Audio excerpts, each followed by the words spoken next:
നാളെ അന്തർ സംസ്ഥാന വന്യജീവി മനുഷ്യ സംഘർഷ പരിഹാര ചർച്ചയ്ക്കായി മന്ത്രി എ കെ ശശീന്ദ്രൻ ബംഗളൂരുവിലേക്ക്.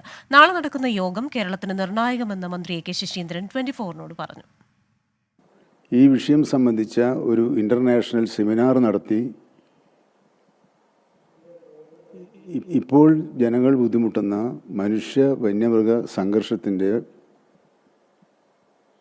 കാരണങ്ങൾ കണ്ടെത്തി പരിഹരിക്കാനുള്ള മാർഗങ്ങൾ ആരായുന്നതിനെക്കുറിച്ചാണ് ഈ കോൺഫറൻസ് പ്രധാനമായും ഊന്നൽ നൽകുന്നത്.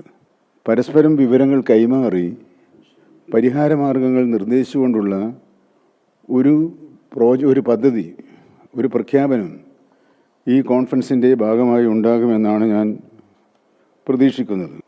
വന്യജീവി ആക്രമണം മൂലമുണ്ടാകുന്ന ദുരന്തങ്ങളിൽ എന്തെങ്കിലും പ്രായോഗികമായ പരിഹാരവും നിർദ്ദേശവും ഉണ്ടാകുമെന്നവർ പ്രതീക്ഷിക്കുന്നുണ്ട്. അത്രയേറെ പ്രതീക്ഷയോടുകൂടിയുള്ള ഒരു പരിപാടിയാണ് ബാംഗ്ലൂരിൽ നടക്കുന്നത്. നാളെ 10 മണിക്കാണ് ആരംഭിക്കുക.